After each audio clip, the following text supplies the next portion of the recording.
বাড়িতে বানানো পাস্তা আর দোকানে কিনে খাওয়া পাস্তা দুটোর মধ্যে কিন্তু আকাশ পাতাল তফাৎ। আমি আজকে তোমাদেরকে দেখাবো দুর্দান্ত স্বাদের পাস্তা কিভাবে বাড়িতেই বানিয়ে ফেলা যায়। তুমি একে একে সবজিগুলো কেটে নেব, পেঁয়াজ, ক্যাপসিকাম, লঙ্কা, টমেটো, গাজর আর রসুন। তারপর কড়াইয়ে তেল গরম হয়ে গেলে চিকেনগুলো ছোট ছোট পিস করে কেটে হলুদ আর নুন দিয়ে ভালোভাবে ভেজে নেব। চিকেনটা ভাজা হয়ে গেলে তারপরে আবার তেলের মধ্যে রসুন কুচনো দিয়ে সেটাকে হালকা হাতে নাড়িয়ে তারপর তাতে কুচানো পেঁয়াজ, লঙ্কা, ক্যাপসিকাম, একে একে গাজর ও টমেটোগুলো দিয়ে ভালোভাবে নাড়তে থাকবো। প্রায় 5 থেকে 10 মিনিট মতো। আগে বলে রাখি, এটা আমি আজ বানাচ্ছি চিকেন পাস্তা।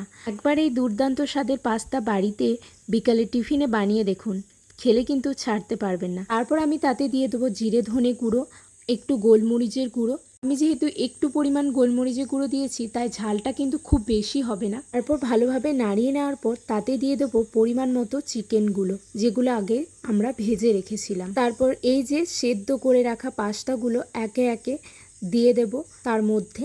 আর হ্যাঁ, আগে বলে রাখি, পাস্তাগুলো কিন্তু প্রথমে জলের মধ্যে হলুদ আর নুন দিয়ে আর একটু সাদা তেল দিয়ে সেদ্ধ করতে দিয়েছিলাম। আর এই সাদা তেলটা দিয়েছিলাম কারণ যাতে পাস্তাগুলো একে অপরের সাথে লেগে না যায়। আঁচটা একটু কমিয়ে নিয়ে হালকা আঁচের মধ্যে কিন্তু ভালোভাবে নাড়িয়ে নেব এবং তাতে দিয়ে দেবো পাস্তা মশলা আর দিয়ে দেবো পরিমাণ মতো লবণ। প্রায় 5 থেকে 7 মিনিট মতো ভালোভাবে নাড়িয়ে নেওয়ার পর রেডি আমাদের দুর্দান্ত স্বাদের চিকেন পাস্তা। বাড়িতে বানিয়ে অবশ্যই জানাবেন কেমন লাগলো ভিডিওটা।